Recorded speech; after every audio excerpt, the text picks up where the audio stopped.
네, 오늘은 비판하지 말라라는 말씀으로 같이 말씀을 나누도록 그렇게 하겠습니다.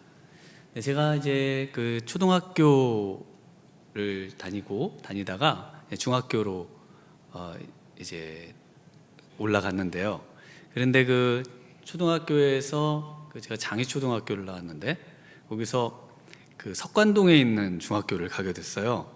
그래서 저만 간 거예요. 그래서 너무 외롭고 아는 사람도 없고 멀고 학교를 그렇게 배정이 돼가지고, 그래서 낯선 학교에 가서 낯선 아이들하고 어울리니까 참 쉽지가 않았습니다.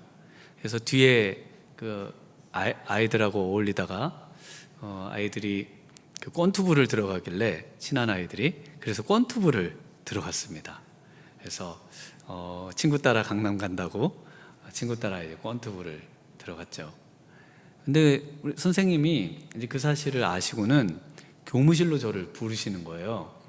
부르셔가지고는 저한테 너처럼 공부 잘하는 애가 왜 권투부를 들어가냐 그러면서 빨리 나오라는 겁니다. 제가 그때 반에서 한 30등, 공부를 못했거든요. 근데 선생님이 저한테 너처럼 공부 잘하는 애가, 그 말이 너무 이 마음에 확 와닿으면서 제가 권투부를 나왔습니다. 한 3개월 정도 있었나요?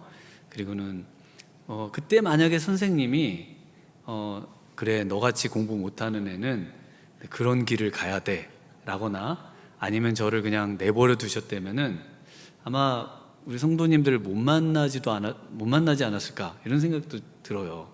그래서 제가 이렇게 비 오는 날 그 과거를 추억하면서 생각해 보니까 그 선생님이 너무 고마운 겁니다. 그러면서 중학교 2학년 올라갈 때 선생님께, 제가 2학년 때는 선생님이 공부 잘하는 놈이 그랬는데 제가 평균 90점을 너무 보겠습니다. 그러면서 공부를 또 열심히 했던 그런 기억이 있습니다. 네, 우리의 자녀들에게 이 말 한마디, 영향력 있는 분의 말 한마디, 또 주위의 어른들의 말 한마디, 이 말이 얼마나 씨앗이 되고 또 큰 영향력을 미치는지 모릅니다. 그래서 우리 자녀들이나 우리의 성도님들을 뵐 때 우리가 말을 정말 조심히, 오늘 말씀처럼 비판하지 말고 뭐 해야 할까요? 격려하고, 용기를 북돋워주고, 우리 같이 또 이번 명절에 많은 우리 또 친지들, 또 형제들을 만날 때도, 조카들 또 등등 만날 때도 역시 비판하지 말고 정말 격려할 수 있는 우리 성도님들이 되면 좋겠고요. 또 우리 교회가 정말 항상 비판을 거두고 우리 예수님 말씀처럼 정말 이 격려하는 그런 교회가 되면 좋겠다 싶습니다. 오늘 예수님께서 비판하지 말라고 하셨는데요, 누가 누구에게 비판을 하지 말라는 걸까요? 비판하는 사람은 누구고 비판을 받는 사람은 누굴까요? 3절부터 보시면은 거기에 형제들이 나옵니다. 형제들.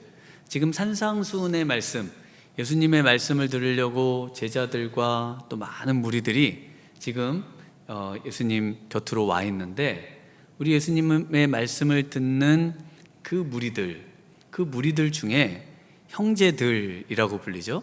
그런데 그 형제들이 서로 비판을 하는 겁니다. 서로 너의 모습이 잘못됐고, 너는 이래서 잘못됐고, 이런 비판의 내용들이 지금 나오고, 그래서 그 비판을 멈춰라. 그래서 이 비판하는 분들이 이제 형제들인데, 5절에 가서 보면은 이 비판하는 사람을 우리 예수님이 얼마나 싫어하시든지 외식하는 자다라고까지 말씀을 하십니다. 외식하는 자. 우리 예수님께서 제일 싫어하는 새, 바리새, 제일 싫어하는 개, 사두개. 전부 이 사람들은 왜 싫어하느냐? 비판하는 사람들이고요. 비판의 눈을 갖고 있고, 이런 사람들을 가리켜서 우리 예수님이 외식하는 자라고 말씀하시죠. 그래서 비판하는 사람은 외식하는 사람일 가능성이 많고 외식하게 되면은 비판하게 되더라는 겁니다. 그래서 우리가 이제는 우리의 말 속에, 우리의 마음 속에 이 비판의 정신을 거두고요. 그리고 정말 우리 주님께서 오늘 뭐라고 하시냐면은 비판하지 말고 뭘 하라고 하셨을까요? 네, 너에게 있는 들보를 빼라고 말씀하시거든요. 명령은 딱 두 개입니다. 명령은 비판하지 말라, 들보를 빼라는 겁니다. 그래서 비판하지 말고 들보를 빼라. 네, 이것이 오늘 말씀의 주제가 되겠는데요. 왜 그러면 비판을 하면 안 되는가? 우리 첫 번째로 보시면은 네, 하나님께 비판을 받지 않기 위해서다. 우리 1절을 한번 같이 읽어보겠습니다. 비판을 받지 아니하려거든 비판하지 말라.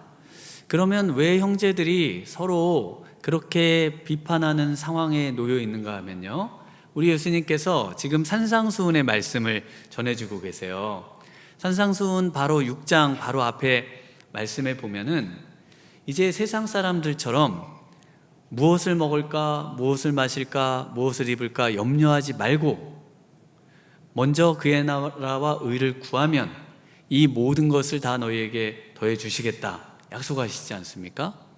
여러분이 그 말씀을 듣지만 어떤 분은 그래, 먼저 그의 나라와 의를 구하면은 정말 하나님께서 이 모든 걸 다 주실 거야 라고 생각하는 분도 있지만, 또 반대로 아예 하나님이 어떻게 모든 먹을 거를 다 주시나, 그렇지 않은 사람들도 많은데 아무리 믿음이 좋아도 그건 좀 어렵다. 그러면 믿음이 좋은 사람은 말씀대로 살려고 하는 사람은 그렇지 않은 사람들을 비판할 거고요. 또 현실에 뿌리박은 영성을 가진 분들은 그럼에도 그렇게 극단적으로 신앙생활하는 것은 또 옳지 않다. 그러면서 그 안에서 다양한 어떤 신앙의 그런 수준들을 따라, 믿음의 분량들을 따라 조금씩 서로 이해하기 어려운 부분들이 생기죠. 그럴 때 가족 안에서도 생기지 않습니까? 어떤 분은 또 약간 믿음이 이쪽에 있는 분도 있고 또 이쪽에 있는 분도 있는데, 그래서 같이 신앙생활하면서도 같이 신앙적 대화는 못하는, 왜냐하면 말을 하면 싸우니까요. 그래서 신앙 안에 이렇게 싸우고 비판하는 일들이 있다는 겁니다. 그래서 이 예수님께서 그 마태복음 23장에 보면은 13절에 이런 말씀을 하십니다. 화있을진저 외식하는 서기관들과 바리새인들이여, 너희는 천국 문을 사람들 앞에 닫고 너희도 들어가지 않고 들어가려 하는 자도 들어가지 못하게 하는도다. 그러면서 이 극단적으로 이제 비판으로 점철된 사람들은 우리 예수님께서 외식하는 자, 5절에 나오는 외식하는 자라고 부르고, 이런 사람들은 자신도 천국에 가는 그 삶을 살지도 않을 뿐 아니라 문을 딱 막고요, 들어가려고 하는 사람도 못 들어가게 만드는 그런 지경에까지 이를 수 있다는 겁니다. 그러니까 그것이 지금 산상수훈의 말씀을 듣는 사람들 중에 일어나는 일인 거예요. 비판이라는 말이 성경에 어디서 제일 처음 나올까요? 비판이라는 말이 제일 처음 나오는 곳, 심판, 판단, 이런 말인데요. 이 말이 사라가 가장 먼저 이 말을 합니다. 어디서 이 말을 처음 했는가 하면은 창세기 16장 5절에 사레가 아브라함에게 이르되 내가 받는 모욕은 당신이 받아야 옳도다. 내가 나의 여종을 당신의 품에 두었거늘 그가 자신의 임신함을 알고 나를 멸시하니 당신과 나 사이에 여호와께서 판단하시기를 원하노라. 여호와께서 비판해 주시기를 원하노라. 오늘 비판을 받지 아니하려거든. 누가 비판하시나요? 이렇게 하나님을 이제 하나님이 하시는 일은 이렇게 숨깁니다. 하나님을, 주체이신 하나님을 숨겨서 하나님이 안 나타나게 하면서 비판을 받는다. 그래서 하나님이 비판하시거든요. 그러니까 사라가 지금 아브라함에게 하나님이 비판하실 것이고 심판하실 것이다 라고 말합니다. 그러면 지금 왜 이 말을 했냐면 아기를 못 낳잖아요. 아기를 못 낳는 몸입니다. 그래서 사라의 여종 하갈을 통해서 아들을 이제 아들이 생겼는데 이제 아들이 생기지 않습니까? 근데 이 하갈이 자녀가 생긴 다음부터 이 사라를 모욕하고, 그래서 모욕을 아브라함 당신이 받아야 된다 이렇게 말합니다. 그리고 나를 멸시하고 조롱한다는 겁니다. 믿음이 있다고 하시는데 사라 여주인님, 당신은 애를 지금 못 갖고 있지 않습니까?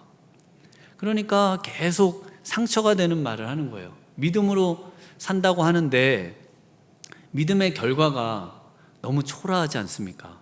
이제 주인인 아브라함은 저의 차지입니다, 이러면서 계속 도발하고 계속 공격하고 계속 힘들게 하는 거예요. 그러니까 이 나이 많은, 그러나 하나님께서 정말 나를 통해서 아이를 주시겠다는 그 약속의 말씀을 갖고 인내하며 기다리는 사라의 마음에 너무나 힘들고 고통스럽고 아프겠죠. 우리가 정말 신앙생활하는 것이 정말 힘들죠. 특히 명절에 또 믿지 아니하는 분들을 만나면은 신앙생활하고 또 믿음을 가지며 산다고 하지만 그게 정말 옳은 삶이냐, 그러면서 우리에게 공격해 오시는 많은 분들의 이야기를 들을 때면은 정말 우리가 뭐라고 어떻게 할 수도 없고 그게 참 상처로 남는 경우가 많이 있습니다. 그런데 이 외식하는 사람들, 이 비판을 하는 사람들, 이렇게 비판을 하는 사람들은 이제 외식하는 사람들이라는 겁니다. 우리 신앙도요, 외식으로 점점 빠져들기가 쉬워요. 심지어 교회 수장이었던 베드로도 이제 그 안디옥에 내려갔을 때 그 유대인들이 오니까 그 외식해서 이방인들하고 밥 먹다가 물러가는 그런 일들을 보여가지고 사도 바울에게 막 혼나는 이야기가 나오지 않습니까? 갈라디아서에 보면은. 그러니까 우리도 언제든 외식에 늘 빠집니다. 외식에 빠지면은 누군가를 비판하고 판단하고, 그리고 또 모욕을 주고 또 이렇게 조롱하는 이런 일을 하기가 쉽다는 겁니다. 믿음으로 산다고 하면서도 믿음으로 사는 분들을 이제 그분들을 이해하기보다는, 그분들을 품기보다는 왜 저런 모습을 갖느냐, 왜 저렇게밖에 못하느냐 하면서 계속 비판을 가하게 된다는 것이죠. 그래서 이 외식하는 사람들은요, 당시에는 이 가면을 쓰고 또는 분장을 하고 연극을 하는 이 배우들을 가리키는 말이었거든요. 외식하는 사람. 그런데 이 배우는 누구에게 보이려고 연기를 할까요? 사람들에게 보이려고 하죠. 그래서 왜 외식에 빠지는가? 외식에 빠지는 이유는 사람들에게 잘 보이고 사람들에게 칭찬과 명성을 얻으려고 하다 보면 외식에 빠지게 된다라고 하는 점을 말해주고 있습니다. 그 내용들이 6장에도 나오는데요. 6장 1절에 보면 이렇게 말씀하십니다. 사람에게 보이려고 그들 앞에서 너희 의를 행하지 않도록 주의하라. 그리하지 아니하면 하늘에 계신 너희 아버지께 상을 받지 못하느니라. 그러므로 구제할 때에 외식하는 자가 사람들에게서 영광을 받으려고 회당과 거리에서 하는 것 같이 너희 앞에 나팔을 불지 말라. 진실로 너희에게 이르노니 그들은 자기 상을 이미 받았느니라. 그 신앙생활을 우리가 처음에는 하나님을 보고 합니다. 그런데 어느 순간 사람들의 시선에 의식돼서 사람들의 시선에 잘 맞추어 가려고, 또는 사람들에게 칭찬을 받으려고 신앙생활을 하다 보면 나도 모르는 사이에 외식을 하게 되더라는 겁니다. 그러면서 하나님 앞에서 신앙생활하던 것이 그 중심이 점점 사람들에게 옮겨가게 되고, 그러면서 우리 예수님께 이런 칭찬을 받는 거죠. 책망을 받게 되는 겁니다. 제가 예전에 우리 그 순복음교회 조용기 목사님 그 말씀을 들을 때, 조용기 목사님이 그 최자실 기도원에 이제 기도하러 많이 가셨지 않습니까? 그러면서 그날 말씀에 성도님들에게 내가 기도원에 가면 기도만 계속 하다가 오는 줄 아시는 분들이 많으실 텐데 저는 기도원 가면은 기도굴에 들어가서 잡니다. 그 얘기를 하십니다. 잔다는 거예요. 기도굴에 가서. 기도굴에 가서 한숨 푹 자면 몸도 개운하고 마음도 개운하고 기도가 잘 된다는 거예요. 그래서 그 말을 들으면서 제가 목사님이 저는 막 불철주야 기도하고 막 있는 힘껏 기도하고 뭐 이렇게 얘기를 해야 될 것 같은데, 저는 기도굴에 가서 자니까 우리 성도님들 기도하다가 많이 주무시라고 그 말을 하시는데, 정말 목사님이 제 마음에 목사님도 저렇게 기도하다 주무시는데 내가 자는 거 괜찮구나, 이런 마음을 가진 적이 있습니다. 기도하다가 왜 잡니까? 피곤하고 힘드니까 엘리야도 우리 하나님 앞에 나아가다가 그 잠들었을 때 천사가 나타나서 그 하나님의 산 호렙산까지, 시내산까지 갈 때 기진하고 맥진할까 봐 더 자라고 그래서 또 자잖아요. 먹을 거 주고 또 자요. 그러니까 우리 하나님께서 우리에게 정말 우리를 위로하고 우리를 책망하지를 않으십니다. 우리로 하여금 계속 용기를 북돋우고 할 수 있다고 하시고요. 예수님이 십자가에 달려 죽으신 이유가 뭡니까? 우리를 정죄하려고 십자가에 죽으신 것이 아니라 이제는 우리에게 정죄가 없고요, 이제는 우리로 하여금 넘어져도 다시 일어날 수 있다. 예수님의 십자가를 의지해서, 그 보혈을 의지해서 계속 일어나서 계속 할 수 있다고 계속해서 우리에게 용기를 북돋워주고 격려하시고 우리를 도와주시지 않습니까? 우리의 마음이 꼭 이와 같아야 된다는 겁니다. 얼마나 내 옆에 있는 분들이 어렵고 힘듭니까? 신앙생활하기 얼마나 어려우면 예배당 와서 졸고 주무십니까? 얼마나 어려우면 기도굴에 가서 잘 수밖에 없을까요?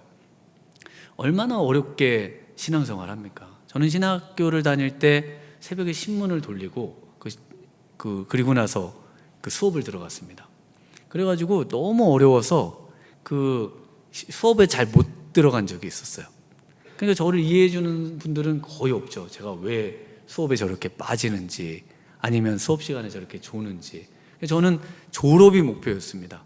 어떻게든 신학교를 졸업만 시켜주시면 좋겠다.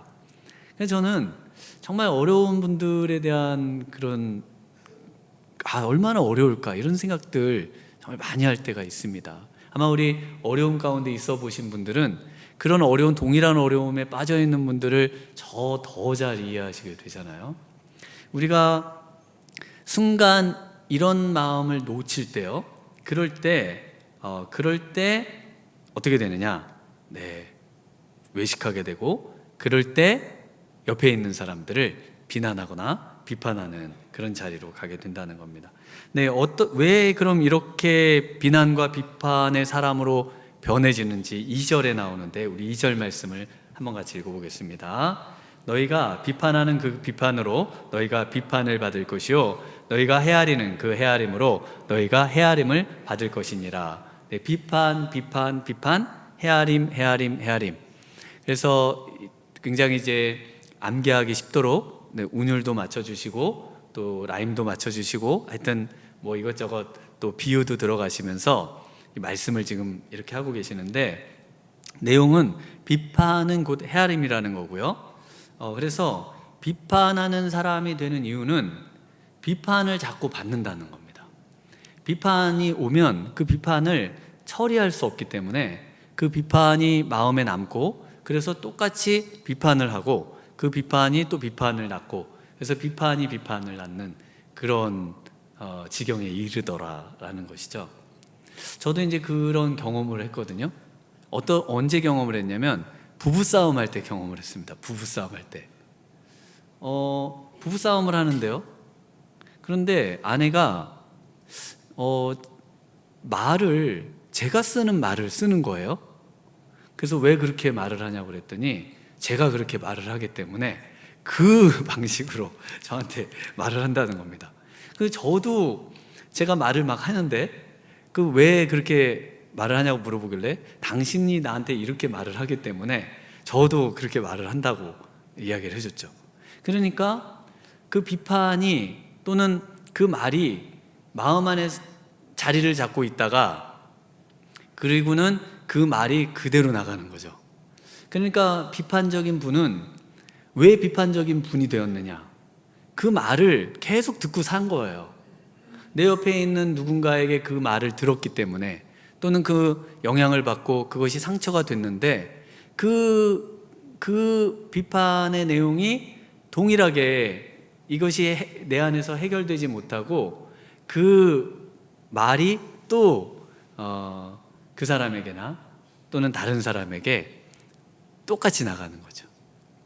그래서 상처를 주는 사람은 이미 상처를 많이 받은 사람입니다. 왜 그 사람의 말과 행동이 그렇게 되는가? 왜냐하면 그 상처로 계속해서 이 마음 안에 그 말과 그 내용이 담겨져 있기 때문에 그런 것이죠. 그래서 이 비판을 이제 헤아림이라고 하고요.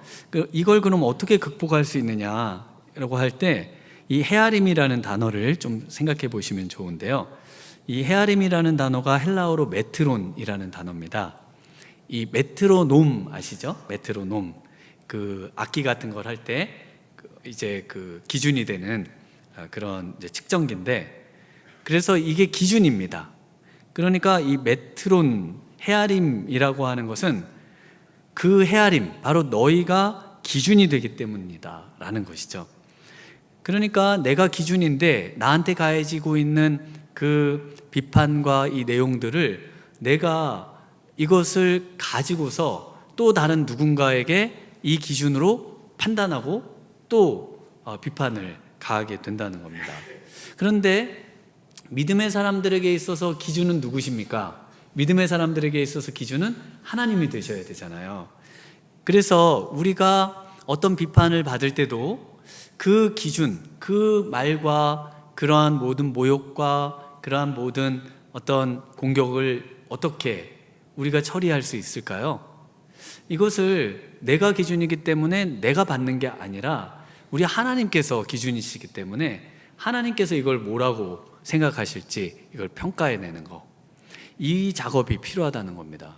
그리고 역시 우리도 누군가를 대할 때 내 기준과 내 생각과 나의 가치 판단으로 어떤 사람들을 대하는 것이 아니라 하나님께서 이분을 어떻게 대하실까, 이분에게 뭐라고 말씀하실까, 이분을 어떤 눈으로 보실까, 이걸 생각하면서 바라봐야 된다는 겁니다.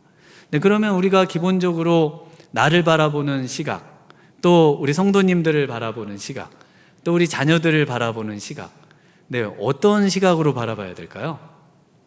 하나님의 자녀로 봐야 된다는 겁니다. 그래서 마태복음 6장에 공중의 새보다 귀한 존재고요, 또 들의 백합화보다도 아름다운 존재로 생각해야 된다는 겁니다. 그래서 마태복음 6장 31절에 이렇게 말씀을 하십니다. 그러므로 염려하여 이르기를 무엇을 먹을까, 무엇을 마실까, 무엇을 입을까 하지 말라. 이는 다 이방인들이 구하는 것이라. 너희 하늘아버지께서는 이 모든 것이 너희에게 있어야 할 줄을 아시느니라. 그런즉 너희는 먼저 그의 나라와 그의 의를 구하라. 그리하면 이 모든 것을 너희에게 더하시리라. 하나님이 우리의 아버지가 되신다는 겁니다. 하나님이 나의 아버지가 되시고 하나님이 모든 것의 기준이 되시고, 이제 우리는 그 기준에 맞춰 사는 사람이 되는 것이지 그 어떤 사람에 의해서 움직이는 사람도 아니고 내가 기준이 돼서 누군가를 판단하거나 평가하는 그런 사람도 되면 안 된다고 말씀을 하시는 겁니다. 내 옆에 계시는 이제 모든 분들을 볼 때마다 우리는 그분들을 하나님의 존귀한 자녀들로 바라보실 수 있는 눈을 가지시는 우리 미랄의 성도님들 되시길 바랍니다. 우리 사도 바울도요, 그래서 심지어 자기를 바라보는 눈까지 하나님의 자녀로 바라봅니다. 그래서 이런 말을 해요. 고린도전서 4장 2절에서 그리고 맡은 자들에게 구할 것은 충성이니라. 너희에게나 다른 사람에게나 판단받는 것이 내게는 매우 작은 일이라. 나도 나를 판단하지 아니하노니 내가 자책할 아무것도 깨닫지 못하나 이로 말미암아 의롭다함을 얻지 못하노라. 다만 나를 판단하시리는 주시니라. 그러므로 때가 이르기 전 곧 주께서 오시기까지 아무것도 판단하지 말라. 그가 어둠에 감추인 것들을 드러내고 마음의 뜻을 나타내시리니 그때 각 사람에게 하나님으로부터 칭찬이 있으리라. 사도 바울이 자기도 자기를 판단하지 않는다고 말합니다. 다른 사람에게 판단받는 것도 작은 일이라고 여긴다고 합니다. 왜냐하면 나를 판단할 분은 오직 누구시라고요? 하나님이시라는 겁니다. 그래서 하나님이 나를 판단하실 거라는 그 마음만 가지고 살면 된다는 겁니다. 그런데 결과적으로는 하나님은 모든 것을 판단하신 다음에 뭘 주시냐면 칭찬만 주세요. 하나님은 왜 하나님이 판단할 것이라고 믿는 사람들에게는 칭찬만 주실까요? 잘못했으면 책망도 하셔야 되잖아요. 왜냐하면 하나님은 우리에게 이미 모든 저주와 책망과 그 모든 벌을 우리 예수님에게 내리셨어요. 그래서 우리가 하나님을 위해서 먼저 그의 나라와 의를 구하면서 살면서 넘어질 수 있잖아요. 또 실수할 수 있잖아요. 또 잘못을 범할 수 있잖아요. 그러나 그때마다 우리 예수님의 도우심으로 다시 일어나서 믿음의 삶을 살 수 있도록 우리를 계속해서 이렇게 세우신다는 겁니다. 의인은 7번 넘어져도 그래서 다시 일어나는 거예요. 넘어져도 다시 일어날 수 있는 거예요. 실패해도 다시 일어날 수 있는 겁니다. 사람들이 바라볼 때 정말 이제 인생에 낙오자 같고 정말 내가 봐도 절망스러운 상황이라 할지라도 믿음의 사람은 다시 일어날 수 있다는 겁니다. 믿으십니까? 우리 하나님께서 우리에게 원하시는 삶은 바로 이렇게 다시 일어나는 삶이라는 거예요. 그래서 사도 바울이 나는 이제 이 모든 것들의 실수와 잘못은 우리 예수님께서 다 감당해 주시고 내가 행한 모든 정말 하나님 앞에 드려드린 모든 열심과 또 노력을 우리 하나님께서는 나에게 칭찬으로, 면류관으로, 상급으로 갚아주실 것이다. 이렇게 지금 말씀하고 있습니다. 그럼 우리는 어떻게 살아야 되는가? 이 땅을 살면서 우리가 함께 신앙생활하면서 공동체를 이루며 살면서 우리는 어떻게 살아야 되느냐? 우리에게서 들보를 빼내야 된다라고 말씀을 하시죠. 우리 3절에서 5절을 같이 읽어보겠습니다. 어찌하여 형제의 눈 속에 있는 티는 보고 내 눈 속에 있는 들보는 깨닫지 못하느냐? 보라, 내 눈 속에 들보가 있는데 어찌하여 형제에게 말하기를 나로 내 눈 속에 있는 티를 빼게 하라 하겠느냐? 외식하는 자여, 먼저 내 눈 속에서 들보를 빼어라. 그 후에야 밝히 보고 형제의 눈 속에서 티를 빼리라. 네, 이 비유의 핵심은요, 들보를 빼는 게 쉽습니까? 들보를 빼는 건 거의 불가능합니다. 들보가 뭡니까? 들보는 빔이죠, 빔. 이제 건축물을 세우려면은 철제로 빔을 딱 건축의 그 구조물을 만들고 그 다음에 이제 여러 가지를 하는데 고대에는 이제 나무 기둥, 돌 기둥 이런 것들을 이제 세우고 거기에 이제 건물을 세웁니다. 그러니까 이 들보를 빼낸다는 거는 건물이 무너지는 거거든요. 그러니까 우리에게서 들보를 빼낸다는 것은요, 우리 인생이 이제는 더 이상 이 땅에 살지 않을 가능성이 많습니다. 우리가 들보가 없이 어떻게 살아요? 못 살잖아요. 그러니까 들보를 빼라는 거는 불가능한 일입니다. 티는 뺄 수 있죠. 티는 뺄 수 있는 거예요. 그런데 우리한테 뭘 먼저 하라고요? 들보를 빼라는 겁니다. 들보를 어떻게 빼요? 불가능하지 않습니까? 그러니까 형제의 눈에 있는 티는 신경 쓰지도 못하는 겁니다. 그러니까 비판하지 말라는 거예요.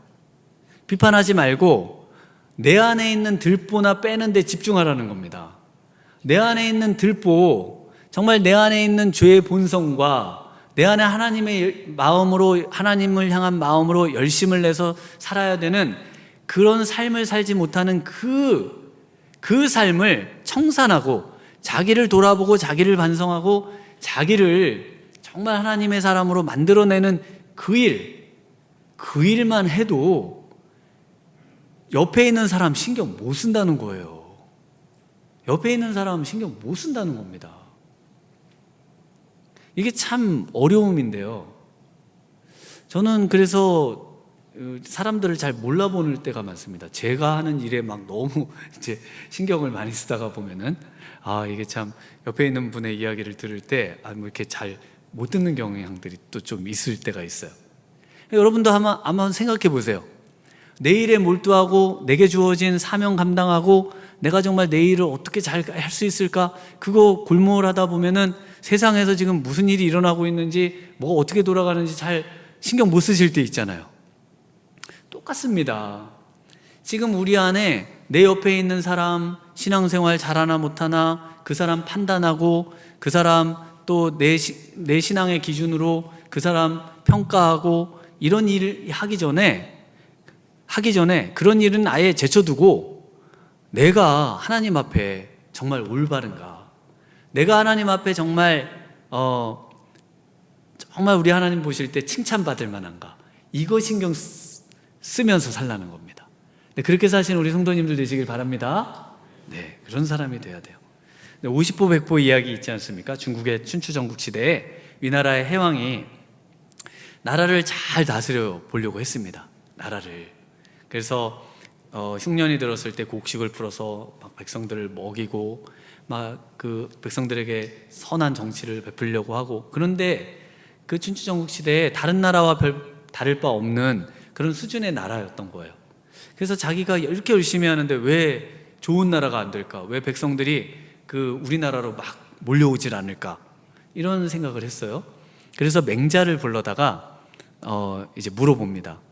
제가 다른 나라 그 왕들보다 정말 이렇게 선한 정치를 베풀고 백성들에게 먹을 것도 주고 하는데 왜 우리나라에 이렇게 백성들이 안 옵니까? 왜 좋은 나라가 안 됩니까? 그때 한 말이 50보 100보잖아요. 그때 뭐라고 합니까? 그 전쟁을 피해서 탈영한 병사가 100보를 갔죠. 그리고 탈영한 50보 간 병사가 100보 앞에 간 병사에게 비겁한 사람, 나라를 배신한 사람, 그러면서 막 비난을 퍼부었죠. 그러면서 이 맹자가 이 왕에게 이런 말을 합니다. 지금 나라를 위해서 선정을 베푸신다, 그 백성을 위해 한다고 하지만 백성이 볼 때는 바로 이 50보 100보라는 거예요. 똑같이 자기의 영광을 위해서, 자기의 배를 채우기 위해서 그렇게 왕이 하고 있는 걸 알고 있기 때문에 그 똑같아 보인다는 겁니다. 다만 50보 100보의 차이라고 느낀다는 겁니다. 밖에서 보면 다 탈영병이고 비겁한 자고 다 비난받을 자이라는 것이죠. 우리 예수님이 우리를 볼 때 똑같다는 거예요. 여러분이 아무리 믿음이 좋고 앞서간다고 해도 우리 예수님이 볼 때는 믿음이 한없이 정말 부족하고 우리 예수님의 도움 없이는 조금도 살 수 없는 그런 연약한 자죠. 그런데 그 시각으로, 내 시각으로 형제를 비판한다는 것은 우리 예수님이 보실 때 너무나 부족하고 연약한 사람이 연약한 사람을 우리 예수님 볼 때는 다 똑같은데요. 다 연약하고 다 부족하고 다 죄 가운데 우리 예수님의 은혜 없이는 살 수 없는 사람인데 그런 모습을 보인다는 겁니다. 그래서 비판하면 안 된다는 거예요. 비난해도 안 된다는 거예요. 우리 자신을 돌아보면서 살아야 한다는 겁니다. 우리 하나님께서 원하는 사람은 어떤 사람이에요? 그래서 우리 하나님이 원하는 사람은 정말 인생의 믿음의 경기에서 승리하기 위해서 정말 최선을 다해서 나에게 주어진 그 트랙을 열심히 달려가는 사람입니다. 내게 주어진 그 믿음의 분량을 따라 정말 하나님을 위해서 힘쓰고 애쓰고 달려가는 사람이지, 옆 사람 보면서 비난하면서 사는 그런 신앙생활을 우리 하나님은 원하시지 않는다라는 것이죠. 미국의 루스벨트 대통령이 남긴 연설 중에 경기장 안의 사람이라는 유명한 글이 있습니다. 오늘 말씀을 어떤 면에서 한마디로 요약해 주는 말씀인 것 같아요. 내용이 이런데요. 중요한 것은 비판가가 아닙니다. 강한 자는 어디서 무너지는지 혹은 행동하는 이가 무엇을 더 잘할 수 있었는지 지적하는 사람도 아닙니다. 이렇게 했으면 더 좋았을 텐데, 저 사람이 저러다 잘못하는 거는 이게 문제야. 이렇게 비판하고 비평하는 사람이 중요한 게 아니라는 거예요. 그럼 뭐가 중요합니까? 모든 명예는 실제로 경기장의 안에서 뛰는 사람입니다. 얼굴에 먼지와 땀, 피로 얼룩진 채 용감하게 나아가며 실수를 저지르고 반복해서 실패하는 사람의 것입니다. 실수와 실패는 불가피한 것이기 때문입니다. 명예의 주인공은 행동하기 위해 애쓴 사람, 위대한 열정과 위대한 헌신을 알고 있으며 가치 있는 대의를 위해 자신을 불사른 사람, 높은 성취의 승리감을 이해하는 사람, 그리고 최악의 경우 설령 실패한다 할지라도 대담하게 도전하다 실패한 사람입니다.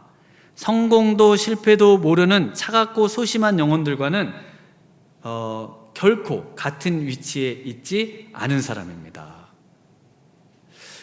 대의를 위해 자신을 불사르는 사람이요, 먼저 그의 나라와 의를 구하기 위해서 믿음으로 살아봤는데 실패만 하더라는 거예요. 그래도 괜찮다는 겁니다. 왜냐하면 그런 사람들은 자신을 정말 불살라서 정말 그 모든 승리와 성취를 위해 애쓴 그것으로, 경기장 안에서 정말 경주하는 그것으로, 경기장 안에 사람인 것으로 그 사람은 영광을 받고 명예를 받아야 된다는 거예요.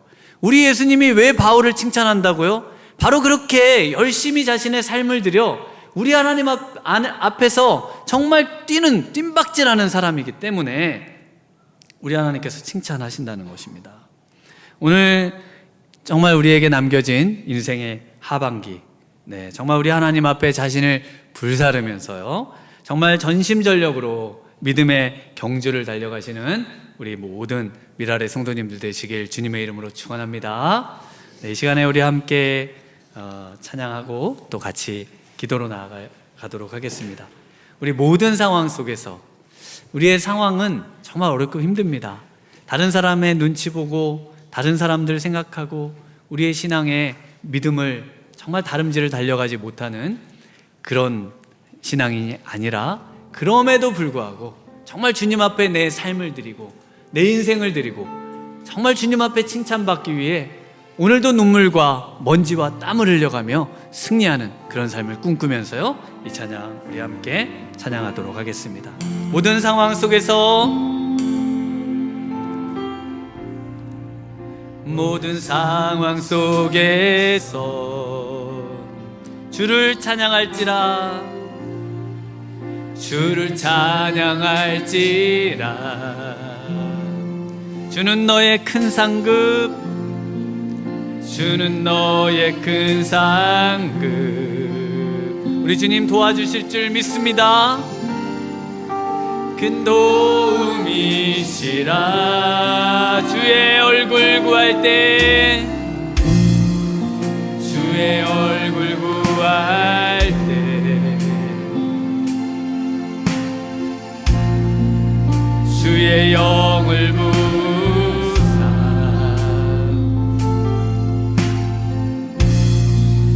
크신 사랑 안에서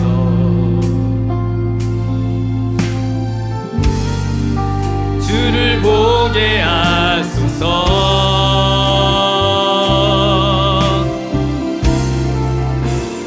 내 영혼이 확정되고, 영혼이 확정되고 확정되어 싸우니 믿음의 눈 들어 주를 바라봅니다. 내 영혼이 확정되고 확정되었습니다.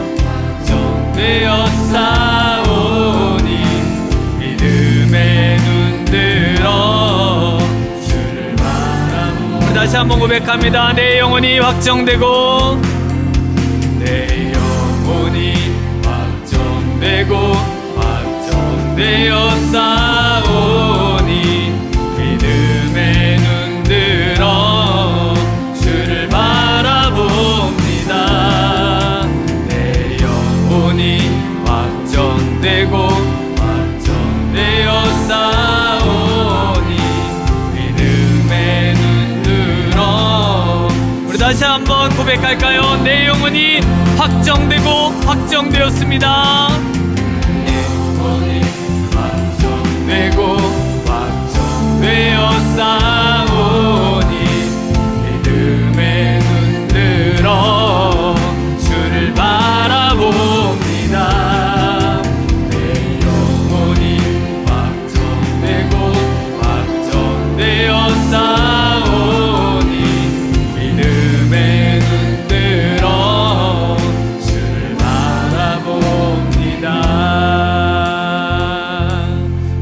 함께 기도로 나아가겠습니다. 오늘 우리 하나님께서 우리에게 주신 말씀을 기억하면서 내 안에 있는 모든 비판의 영을 물러가게 하시고 내 안에 온전히 주님의 사랑의 영, 성령이 충만하며 이제는 내 중심으로 인생을 살지 아니하고 우리 하나님을 중심으로 살아가는 믿음의 눈을 내 안에 주시고 믿음으로 살아 승리하게 하시고 믿음으로 확정하고 확정하며 주님 살아갈 때 우리 주님께서 모든 상황과 환경 속에 나를 도우시고 끝내 큰 상급과 칭찬으로 함께 해주실 줄 믿사옵고 이 시간 우리 주님 한번 부르고 우리 한번 기도로 나아가도록 하겠습니다. 주여, 오 하나님 아버지, 이 아침에 기도로 나아가기를 원합니다. 하나님 아버지, 우리에게 하나님 믿음 허락하여 주시옵소서. 하나님 아버지, 내게 정말 하나님 모든 하나님 정말 믿음의 공격들에 하나님 믿음을 흔들리지 아니하고 그 어떤 상황에서도 우리 하나님만 바라보며 믿음으로 나아가게 하시고 그 모든 것들을 우리 하나님 앞에 맡기고 우리 하나님께서 모든 것들을 심판하시고 모든 것들을 판단하실 것들을 확신하게 하시고 나 역시 외식하는 자가 되지 아니하고 사람들의 눈에 하나님 휩쓸리지 아니하고 온전히 하나님을 신뢰함으로 하나님 믿음으로 살아 승리하는 하나님 인생 될 수 있도록 주님 역사하여 주시기를 원합니다. 주님, 내 마음이 확정되고 내 영혼이 확정되고 온전히 주님만 바라보는 인생 되게 하여 주시옵소서. 주님, 믿음에 눈들게 하시고 믿음을 내 안에 허락하여 주시옵시고 하나님 비판하며 또 하나님 멸시하며 또 하나님 나의 하나님 우쭐대고 또 하나님 정말 주님 외식했던 모든 신앙을 회개하게 하시고 내게 하나님 있는 들보를 빼내고 우리 하나님 앞에 전심전력하며 충성하며 믿음의 하나님 경주를 달려가 우리 하나님 앞에 칭찬받는 하나님 복된 인생 되도록 주님 나를 도우시고 먼저 그의 나라와 의를 구하며 우리 하나님께서 모든 것들을 채워주심을 경험하는 하나님 믿음의 인생 되게 하여 주시옵소서. 이제는 우리 구주 예수 그리스도의 은혜와 무한하신 하나님 아버지의 극진하신 사랑하심과 성령님의 충만하신 은혜가 이제 우리 하나님만을 의지하며 우리 하나님만을 바라보며 우리에게 베푸신 그 은혜에 감격하여 이제 우리에게 당면한 모든 믿음의 경주를 힘써 달려 우리 하나님께 칭찬과 영광과 상급을 받기 원하는 이곳에 모인 모든 사랑하는 성도님들 위해 지금으로부터 영원토록 함께 있을지어다. 아멘.